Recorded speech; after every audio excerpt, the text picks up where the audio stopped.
You're tuned in to We Talk Radio Network. And I'd love for them to have the opportunity to know exactly who Mr. Marcuse is today. Okay, well, I'm glad. Let me start off by saying, first of all, thank y'all for having me on. I will go back and say that it actually started before July 7th, 2016. The first one I actually went to, protest I actually went to was a young man by the name of Freddie Gray out in Baltimore.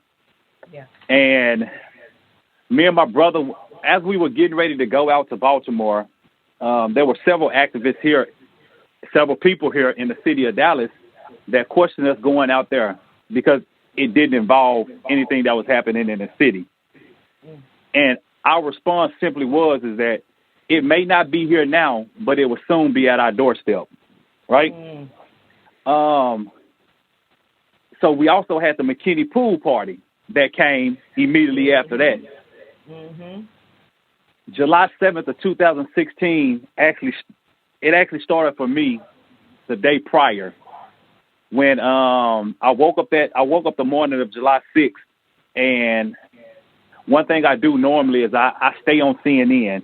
Not only CNN, sometimes I flip back to Fox News just to make sure that I'm getting both sides of the spectrum and where I can make my own, decision from what I'm reading or hearing.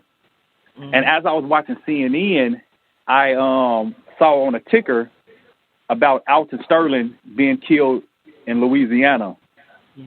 And the more I sit there, I became stuck and glued to the TV, just reading up on the story.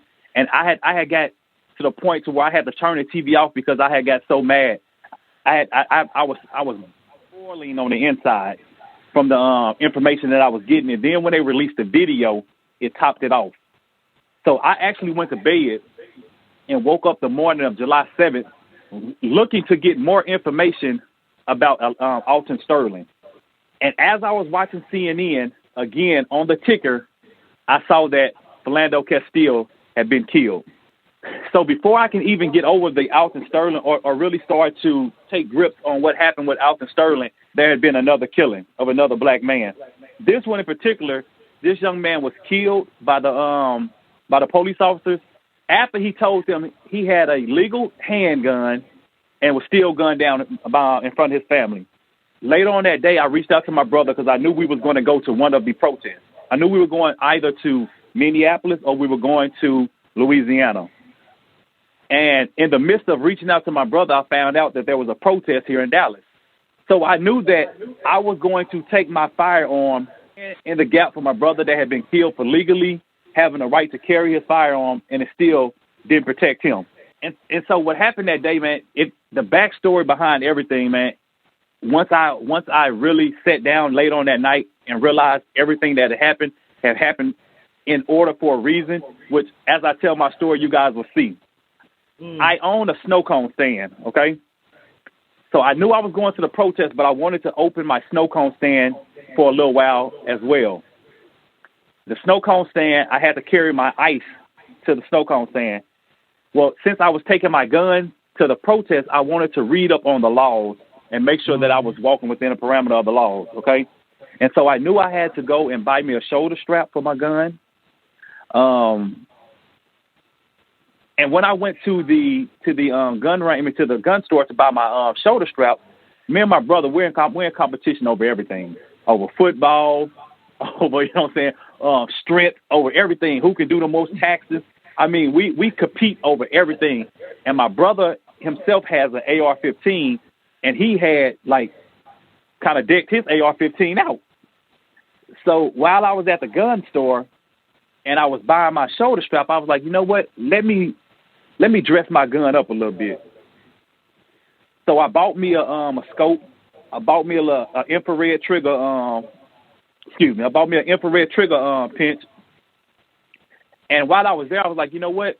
I really want to see if these things really help the accuracy of my shooting. But because I had ice in the car, I didn't have the opportunity to shoot my gun because I didn't want my ice to melt. I go to my snow cone stand that day, and I was too angry, man. I didn't feel comfortable being there, so I shut my snow cone stand down early in order to make it to the protest in time. So when I get to the protest, right across the street from Below Garden, I parked my car. And this is actually the first time I ever open carried, ever in my life. I reached into my car. I got out my car, opened my back seat up, and I pulled my gun out. Now, the moment I pulled my gun out, there were 2 officers on horseback in the parking lot with me. They turned their horses and they were looking dead at me. Now, at this point, I knew I wanted to make a statement with my gun. I knew I wanted to carry it. But if I tell y'all that I wasn't scared at this point, because just like y'all have seen videos of black men walking with guns, getting gunned down, I had seen them too. Right. But the only reason I didn't put it back was because I said, you know what? They've already seen it. Let's move forward. Yeah. I was highly uncomfortable when I crossed the street to go to the protest. A black officer stopped me. And I said, okay, well, here we go. This is the problem I was looking forward to. Here we go. But this officer stopped me. He stopped me. He said, man, what kind of gun do you have? I told him it was AR-15. It was a hybrid. He was looking at my accessories. He said, man, it's pretty nice accessories you got on there. He said, hey, man, your sand trap is open. Close your sand trap up. All right, you have a nice day. And at that point, I was like, oh. Nice. Okay. It ain't as bad as I thought. You know shout out to Officer such and such. Hey, man. Yeah, shout out to Officer such and such. So as I began to walk through the crowd, you know, you get the mixed feelings because guns make people uncomfortable, but guns also make people feel secure. Right. So as I was walking through the crowd, you know, I heard some people saying, man, why is he out here with the gun? That doesn't make sense. And then I also heard people saying, hey, brother, and they would tap me, hey, man, brother, appreciate you bringing that out here. I appreciate you. Thank you. So I stood there and listened to speeches, which my brother gave a speech. This went on for about 20 minutes, and then we took to the street. We went and walked around the city. Black Lives Matter. Black Lives Matter. You know, hands up, don't shoot. We did all the chants. And the thing about it is, what made the day and the night so beautiful is that as we began to march, the crowd grew. There were people that was out there eating. There were people out there just enjoying the city, and when they found out that there was a protest going in, they started joining in. Okay, so the crowd grew. We marched and we came down to the old courthouse where more speeches were done, and now we were getting ready to head back to the point where we started the protest at. We were getting ready to end the protest, and I was in the middle of the crowd. I was like in the middle of the crowd, and you know, downtown there was a lot of, as we chatted, as we said the chants and stuff like that, it began to echo off the buildings. So it was extremely loud out there. And from my vantage point where I was at, I just seen the crowd begin to run back. I didn't hear any gunshots. I didn't see anything. So as the crowd began to run back, I even ran back a little bit. And I was really taken because I'm like, man, why is it that at a point like this, when we're trying to stand and come together in unity, we are fighting amongst each other? Right? Yeah. That's the thought that I had. And as the crowd began to disperse, the first thing I started thinking of was, I need to find my brother. And so as I'm looking for Corey, I see Corey running down the street. And the look that Corey had in his eye, I could tell it was something serious. Right? And so Corey came and he ran to me, and in his voice, you can tell he was like, Mark, you need to give your gun up.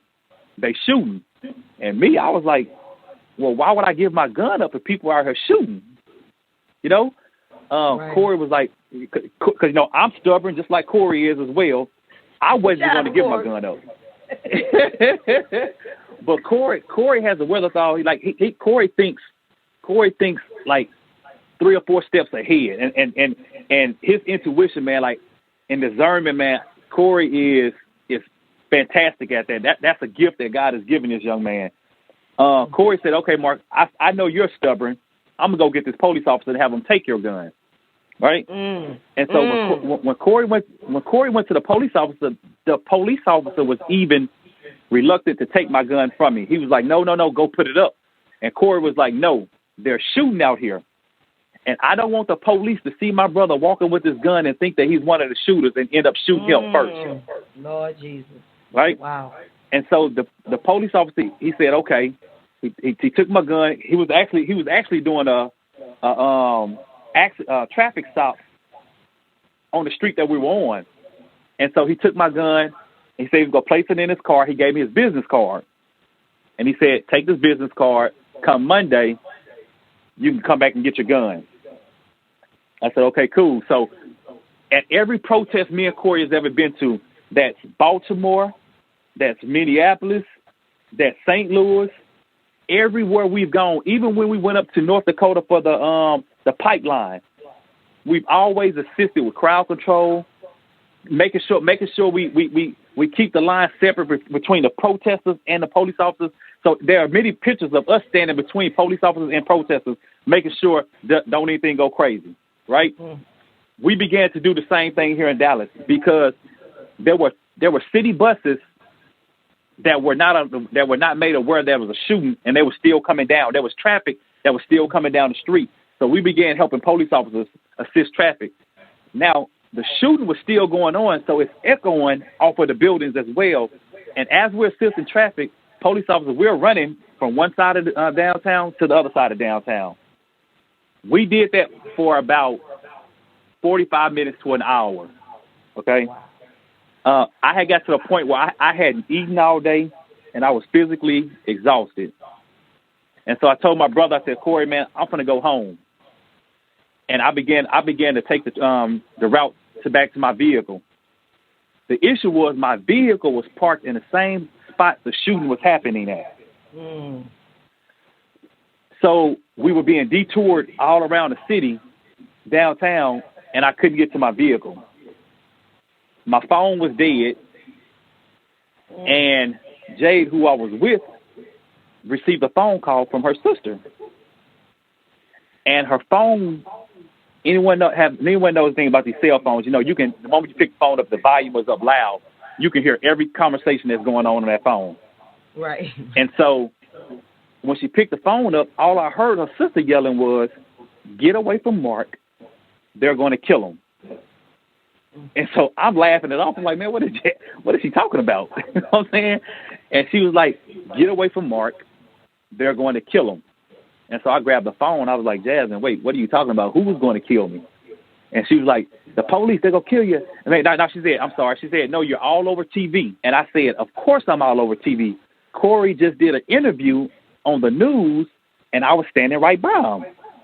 She said, now, Mark, they're saying you're the shooter. And I said, shut up. She said, I'm going to send you a picture. And as I'm telling y'all this story right now today, I'm getting chill bumps thinking about the image she sent me.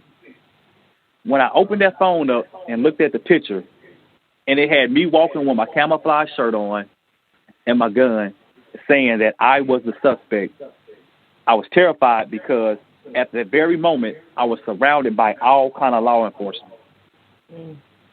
Completely surrounded by law enforcement. And so at that point in time, when I got the picture, you know, I'm panicking. I'm like, man, I don't know what to do. I'm nervous. And so I just told Jade, I said, Jade, listen, I'm going to go over to these officers and tell them I had nothing to do with this shooting.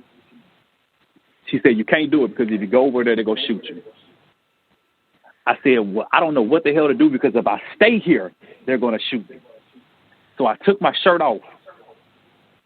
To buy time because they was looking for camouflage shirt. And I'm pacing around. I'm thinking, I'm trying not to look so obvious because, again, all it has to take is one officer to turn around and notice me. So I'm trying not to look obvious, and I'm telling her, I say, you know what, this is what I'm going to do. The next police car to come by, if it's two officers, one officer in there, I'm just going to stop them and tell them the situation.